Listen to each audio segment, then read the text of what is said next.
CRR was dropped in the last meeting, the MPC meeting. The MPR2 was also shift adjusted. But the U.S. Fed Reserve actually hiked its own interest rate. So how does this now begin to affect how 2016 monetary policy actions will be for Nigeria? First and foremost, let's remember that monetary policy is for Nigeria and for the people. The man on the street wants to know, how will this affect me? Is my life going to be better off in 2016 than it was in 2015? And two major issues are going to happen. One, is my unemployed brother going to get a job? Two, am I going to buy things at a price higher than the price I bought it last year? That's inflation, unemployment, which added together gives you the misery index. The misery index in Nigeria has gone up to 35. Then over and above that, am I going to queue up for petrol and kerosene? So if you answer those three things, then you've dealt with. Now, so the Monetary Policy Committee on the 18th and 19th will be looking at inflation expectations. What are we going to do to keep inflation within check? Bearing in mind that a currency adjustment is inevitable. Once you adjust the currency value, the price of imported goods are going to be much more expensive. So that builds into inflation. Two, once you take away the subsidy, more or less, or adjust the petroleum pricing prices, some petroleum products are going to be more expensive. Right? And then thirdly, more than anything else, we look at productivity increases. Those are the things that the monetary policy is going to be looking at. So what do you think that is going to happen? If you adjust the currency mechanism, then you are going to allow interest rates can be supported at a low level. But once interest rates are at this low level, then international investors who were looking at bringing money into Nigeria because of its relatively high interest rates, bearing in mind that the US have actually increased their interest rates, will be reluctant. So for us to attract international investors, we need to also begin to trade off between those artificially low interest rates, bringing them up a little bit, at the same time as so that we can allow foreign exchange. Now, what happens to the ordinary man?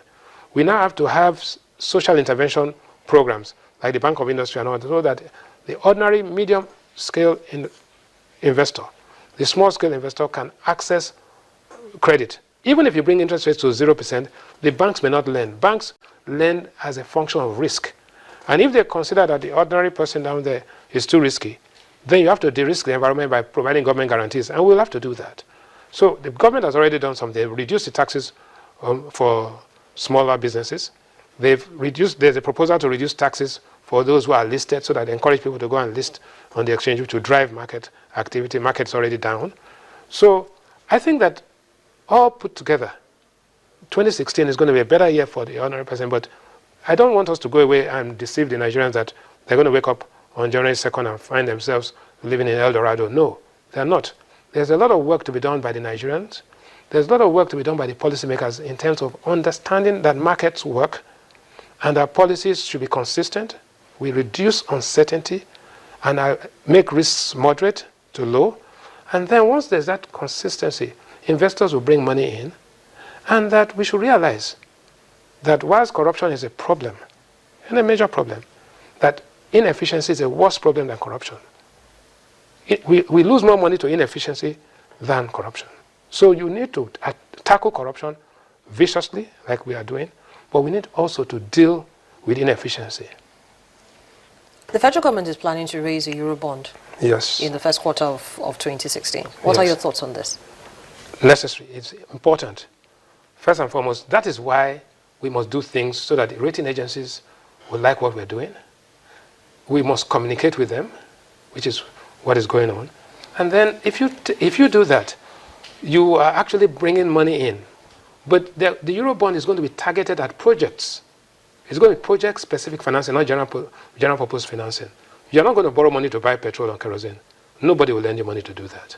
If you bring in money to fund the Abuja-Kano rail line, if you bring in money to fund the Port Harcourt to Enugu rail line all the way to Abuja, the productivity gains from there can more than pay its way, even though it's not earning foreign exchange. But the foreign exchange savings, because we have actually streamlined the petrol import process, will increase our earnings and reduce our payments out. So generally speaking, the external imbalance and funding gap which Nigeria is facing will reduce. But there are risks in this whole thing. Let me tell you what are the major risks. And let me just very quickly. The risk is that if the price of oil stays below 30 and goes down to 20, which is very unlikely, then all bets are off. If insurgency increases, which I do not expect to happen, either in the Niger Delta or in the north, that can derail things. And more than anything else, if there's social unrest because people do not understand and the programs of government were not well communicated, then you may see some pushback. But all I'm looking at it from a purely macroeconomic perspective, and the options that are open to the Central Bank of Nigeria in terms of developing an exchange rate policy to save the Naira from a continued battering and speculation, I think it looks good. And Q1, Q2 should be much better than Q4 2015. So, talking about the transmission mechanism now for appropriations, what should the federal government be doing?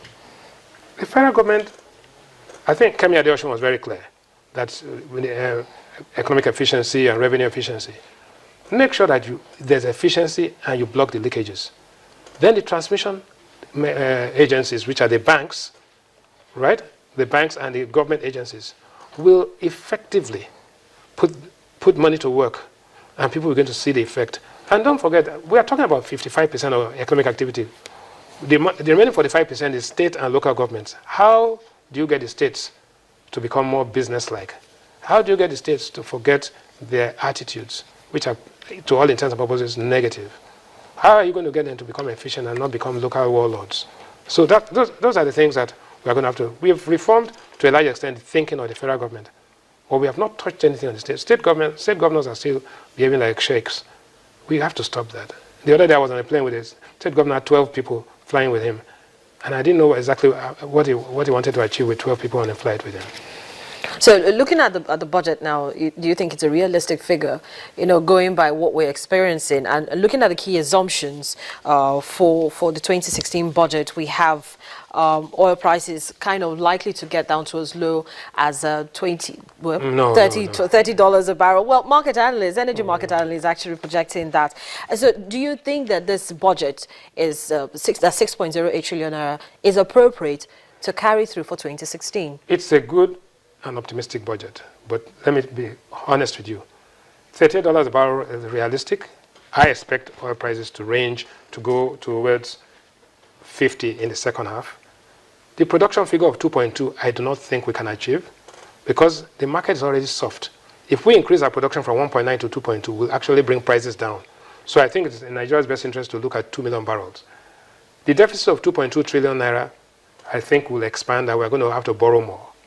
And the debt service ratio, because I think interest rates will come back up slightly, is going to change. The exchange rate of 199 is not totally unrealistic. And oil subsidies will have to go. Those are the assumptions. Looking at that per country comparison put together by financial derivatives, can you expatiate more on it? We're seeing Nigeria, Angola, and Qatar. Now, let me tell you, Angola has been very aggressive. They've removed the subsidies and everything. However, their benchmark price is $45. Nigeria is considering and thinking about subsidy, and the benchmark price is 38. So we are more efficient and more conservative in our oil price projection, but less efficient and less conservative in terms of implementation of the subsidy issue. So generally speaking, Qatar has a population. Qatar is spending $200 billion on the World Cup, right? $200 billion will transform Nigeria, will deal with all our infrastructure, but we can't even afford that. So we're not in the same league, right? So I don't think we compare ourselves. Qatar was just used as an outlier to make us know that these guys have reserves per capita of $40,000 or $100,000. We have reserves per capita of $179. So the reality is that compared to Angola, and Angola is not our peer. Angola, we funded Angolan independence. Right? When the Obasanjo Murtala government were here, Nigeria was already independent and was in charge of its own destiny. So we shouldn't be comparing ourselves to Angola or Mozambique for that matter. But these are the times we are in now. But they are producing 1.8 million barrels. When Angola was producing 1 million barrels, we were producing 2.8 million barrels 10, 15 years ago. We should be producing 4 million barrels a day. Mozambique is just starting the LNG project. We started LNG way back in 1995, 97. So we squandered the last 20 years. It's time to get to work. Well, Mr. Rewani, just before I let you go, let's talk a little bit more about budgeting process for you. When should it begin and when should it end? When should the budget year begin and when should it end? In an ideal situation, by September, your budget draft should be ready. You go to the World Bank meetings in October and discuss it with the Washington Consensus. And then October, you send it into the National Assembly. It's reviewed by the committees by November. By December, it's done. But this year is different. This year, we had an election. We had a transition. We had oblivion. And then we had a cabinet coming in late. So we are where we are. I think we've done well by presenting the budget. I believe that the budget will be approved latest by this first or second week in January. The Monetary Policy Committee meets on the 18th and 19th. The monetary policy will be used to complement and reinforce fiscal policy. And then we're back, Nigeria is open to business. Mr. Odoma made it very clear. We are open to business. So for you, barring any shocks from the global oil markets, what do you think should clearly define monetary and currency actions next year? Well, it's conservative. We've used a base scenario of $38, maybe I would say 2 million barrels. Our reserves are 29. I think the reserves will drop to around 25 or 24. Then we have an exchange rate policy where the pricing mechanism of the exchange rate will be tied to our economic fundamentals. If our economy is doing well, we will see the Naira appreciate. If the economy is on the ropes, we will see the Naira depreciate. But we have a managed floating rate. So Nigerians don't care about the budget process. Nigerians want to know whether their lives are going to be better off. Whether if they put on the electricity, they'll get it. If they don't have to queue for petrol, they can buy from it, they can pay their school fees, they can enjoy the well-being. Now, in 2016, there's going to be more certainty. That's what I'm telling you. There'll be modest and low risk and lower uncertainty. In 2015, all we had is high uncertainty. You wake up in the morning, this has changed. You wake up in the evening, you cannot do this. You can use your card today, you can't use it tomorrow. You can't. That's uncertainty. Uncertainty kills value and confidence. We are going to reduce uncertainty and manage risks. Managing risk. Let me quickly take you up on this before I let you go, Mr. Rewani. The banks have sent out messages to customers that you can't, as from January 1, use your Naira debit card for international transactions anymore. So that begins to affect customers. There are customers who are abroad already. Some of them can't use their cards. Now, you can't also spend more than $1,000 monthly. All of this is coming at the same time as the central bank, further tightening its own forex policies as well. So it seems as if it's going to be a bleak first quarter for Nigerians. No.